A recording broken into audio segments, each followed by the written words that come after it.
Hello viewers, today's video is going to be about chronic otitis media squamosal type. I have made another video on chronic otitis media mucosal type and I'll leave a link to it in the description below. Today we will talk only about squamosal type. So let's get into it. We will describe a typical patient who may be having chronic otitis media squamosal type, how we examine a patient like that, what kind of questions we should ask, how we come to the diagnosis, and then we will also talk briefly about how we treat a patient of chronic otitis media squamosal type. So let's get into it. Now before we discuss squamosal type, just a brief recap. What is chronic otitis media? Chronic otitis media in simple terms is an infection of the middle ear. Now we have two ears and each ear has three parts: the outer part, the middle part and the inner part. If you can imagine how we hear, sound is there all around us in the external environment, and this sound is funneled down using the outer part of this ear, funneled down to hit the eardrum, which vibrates. These vibrations are transmitted and amplified by the small bones in the middle ear. These are the ear ossicles, and this sound then gets transmitted to the inner ear, where vibrations are converted into electrical energy, and electrical energy is transmitted through the nerves to the part of the brain, that is the area 41, where we are able to interpret the sound that we hear. That's an oversimplified version of how we hear. Now in the middle ear, which is separated from the outer ear by the tympanic membrane or the eardrum, and from the inner ear by the medial wall of the middle ear, there are three bones: malleus, incus and stapes. Nothing else. But if there is infection also present, or horror, skin, if skin is present in the middle ear, then it becomes a very dangerous infection called squamosal type of chronic otitis media. The word squamosal refers to the presence of squamous epithelium. Now this disease can also be known as something known as cholesteatoma. Cholesteatoma, although it sounds like a tumor, it is not a tumor. It is a severe infection of the ear, more specifically the middle ear, which can produce very dangerous complications. That is why chronic otitis media squamosal type is also known as the unsafe type of chronic otitis media or the dangerous type of chronic otitis media. The other name for squamosal type of chronic otitis media is attico-antral type of chronic otitis media. Now the textbook definition of chronic otitis media, just to reiterate, is a long-standing infection of the middle ear cleft, either the entire middle ear cleft or a part of it, associated with ear discharge and a permanent perforation in the tympanic membrane or the eardrum. So long-standing infection of a part or whole of the middle ear cleft associated with ear discharge and a permanent perforation in the tympanic membrane. Now, a typical patient of chronic otitis media squamosal type will present to the E.N.T. OPD and say that they have a foul smelling discharge from their ear. They might not say the discharge is foul smelling, but they might say they're having a discharge coming out of the ear which is not drying. They are also experiencing hearing loss. So the main two complaints that patients of chronic otitis media squamosal type can have is, just like mucosal type, discharge and hearing loss. However, the characteristics of the discharge are very different in mucosal type and squamosal type. In squamosal type, the discharge or the fluid coming out of the ear is scanty. It may be so scanty that the patient might not even realize that they're having ear discharge. It might be something they only experience if they insert a cotton bud or an earbud inside the ear. Only then they might notice there is some discharge. This discharge is typically foul smelling. Now it is very important here to understand that the foul smell associated with scanty discharge in squamosal type is not directly due to bone destruction. It is indirectly due to bone destruction, because bone destruction leads to creation of a local environment which is very suitable for the growth of foul-smelling microorganisms, putrefactive bacteria. This growth of putrefactive bacteria is the actual cause of the foul smell, not directly bone erosion. Something which many people get confused by. So the foul smell is not due to bone erosion directly, it is due to the growth of the putrefactive bacteria which leads to the presence of foul smell. Now this discharge can also sometimes be blood stained because there may be granulation tissue present which is seen as a blood mixed discharge, which is sometimes seen in cases of chronic otitis media squamosal type.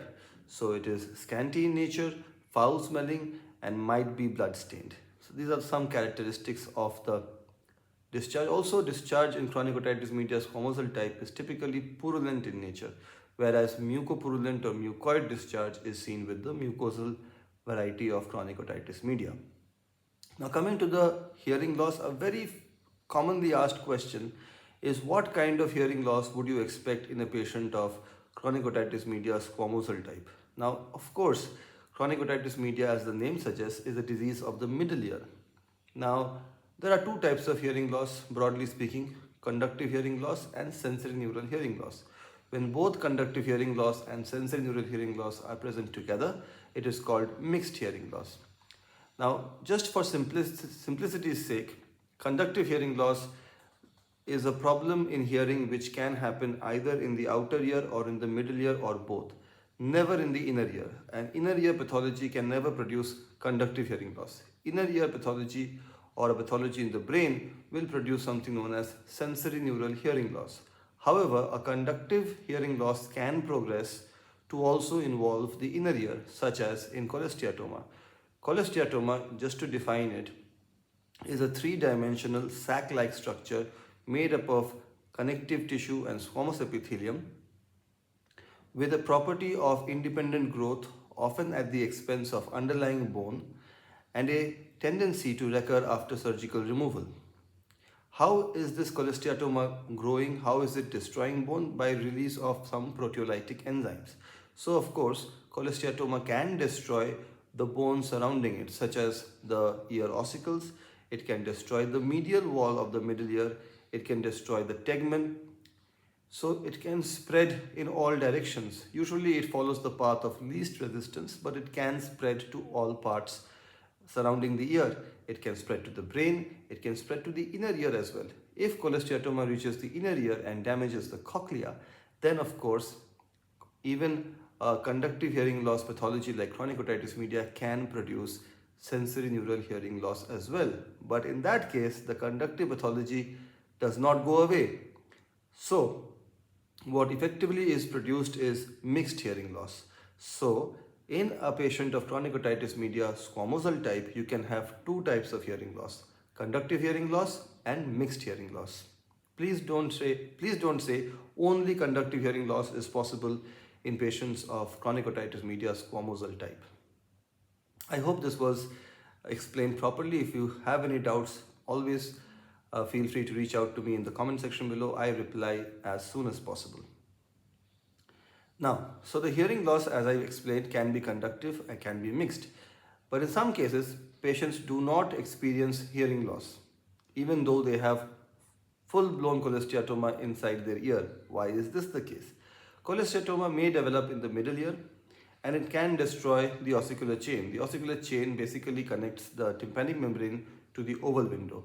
Now, after destroying the ossicular chain, the cholesteatoma itself can act as the connecting bridge between the tympanic membrane and the oval window.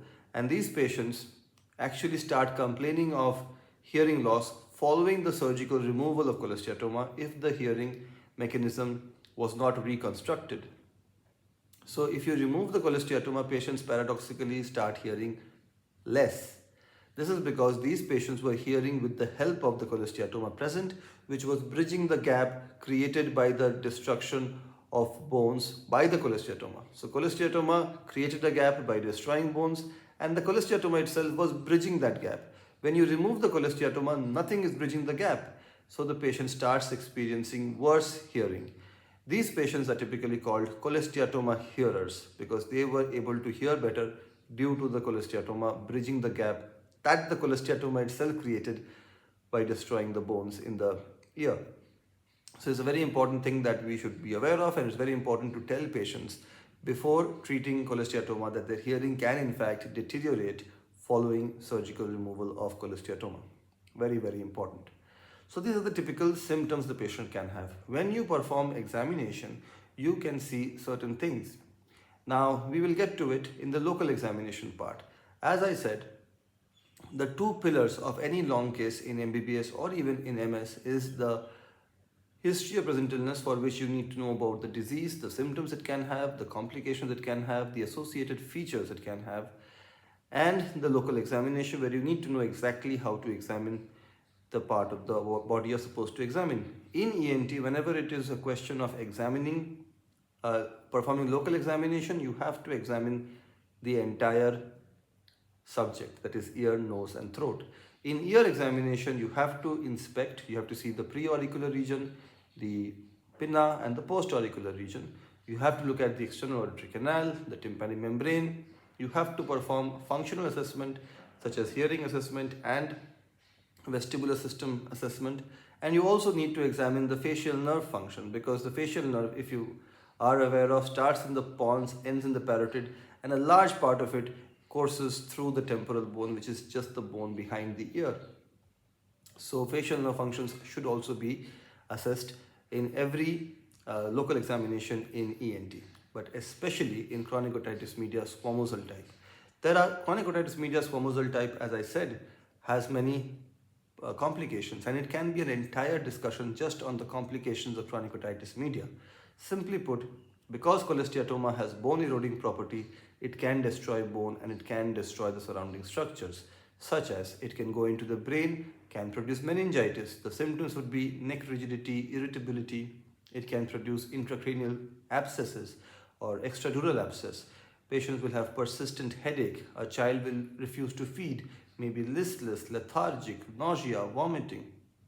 A patient can have persistent headache, which can be due to brain abscess, can be due to intracranial complications, can be due to petrositis, which is also associated with double vision and pain behind the eyes, or retroorbital pain.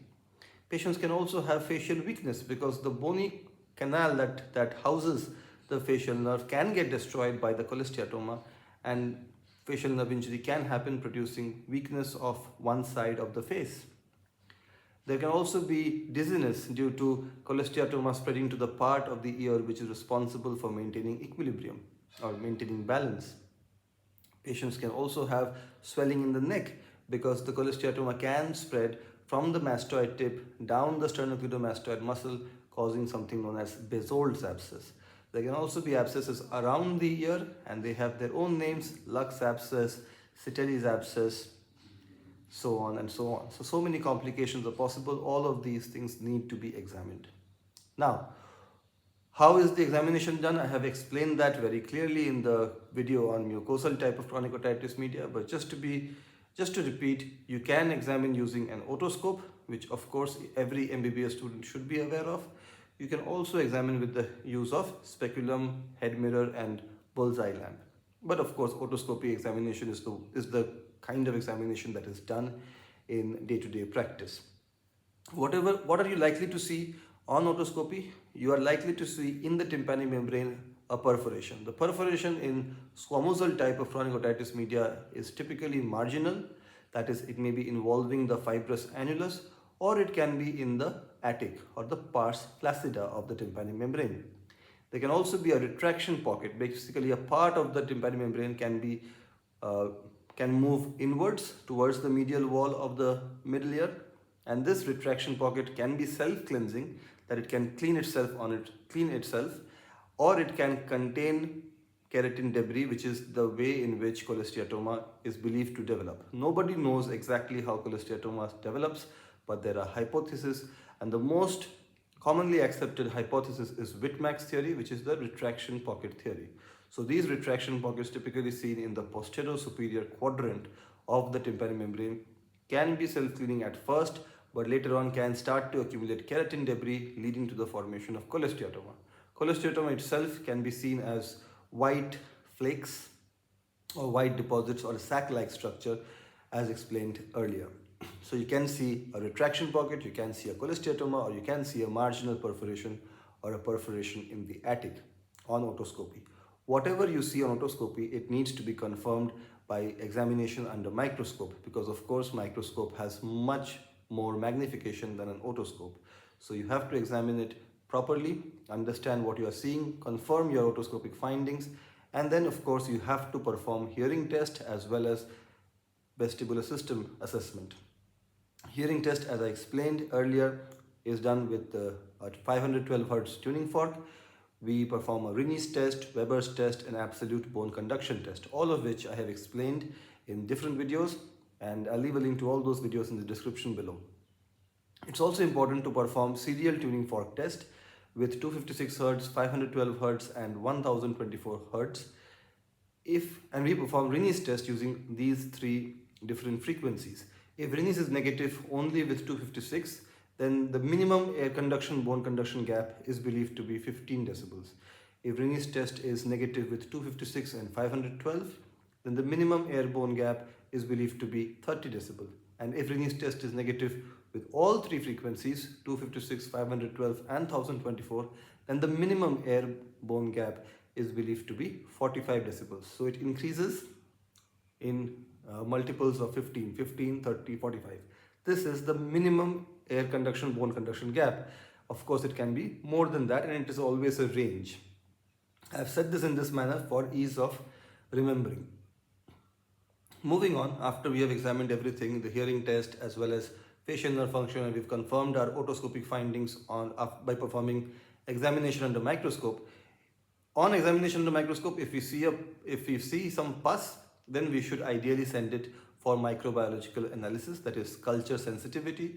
Although in squamosal type of chronic otitis media, antibiotic therapy does not play that important a role as mucosal type, but still it is a good idea, good practice to send the pus for culture sensitivity. You should also confirm your tuning fork test findings by performing audiological investigations such as pure tone audiometry and radiological investigations like bilateral X-ray of bilateral mastoid lateral oblique view, preferably digital X-ray. Now there is controversy regarding whether you should routinely prescribe high resolution computed tomography scan for every patient with cholesteatoma. The jury is out on that, but the most commonly accepted 4 indications for high resolution computed tomography scan of temporal bone are following. Number 1, extremes of age, that is very young or very old. Number 2, revision surgery, where a surgery has already taken place in the ear in the past. Number 3, presence of any complications of cholesteatoma. And number 4, suspicion of malignancy. These are the 4 accepted indications, because while HRCT does provide a clearer picture than X-ray, it also comes with the added problem of increased radiation exposure. So we have to weigh up the risks versus the benefits and choose judiciously. Now, once we have performed all these investigations, we can know for certain that a particular person has chronic otitis media squamosal type. And in squamosal type, the active and inactive stage is not based on discharge, it is based on the presence or absence of cholesteatoma. So if cholesteatoma is present, then squamosal type active. If cholesteatoma absent, then squamosal chronic otitis media inactive. So based on all of this, we can understand whether a patient has chronic otitis media squamosal type active or inactive. We can understand whether the patient has which degree of hearing loss based on the serial tuning fork tests, whether the patient has conductive hearing loss or mixed hearing loss, whether they have any complications or not. Once we have confirmed all of these things, we have to go for a surgery, because surgery is the mainstay of treatment in this particular ear infection. In mucosal chronic otitis media, you can still argue that it can be managed conservatively in some situations, although not the ideal approach in my opinion. But squamosal chronic otitis media always needs to be managed surgically, and for that usually surgery is performed under general anesthesia. So all the routine investigations from anesthesia point of view need to be done, and then the surgery performed in this case is known as mastoidectomy. The bone behind the ear is the mastoid part of the temporal bone. It contains several air cells, and mastoidectomy is usually of 2 types. There is intact canal wall mastoidectomy, also known as combined approach mastoidectomy, or it can be canal wall down mastoidectomy, where the posterior wall of the external auditory canal is lowered so that the middle ear and the mastoid cavity is converted into one contiguous cavity, and this helps in better removal of cholesteatoma, and it is associated with less recurrence than the canal wall up procedure. However, there are very entrenched thoughts in favor of one approach of mastoidectomy versus the other, and maybe I can make a video comparing canal wall up mastoidectomy with canal wall down mastoidectomy. So I hope you liked this video on chronic otitis media squamosal type. If you have any questions, please feel free to reach out in the comment section below. I'll be happy to get back to you. And if you notice any mistakes, then also please feel free to point it out. I'll be happy to learn from you. Take care, bye-bye, and please don't forget to be awesome. Don't forget to be awesome.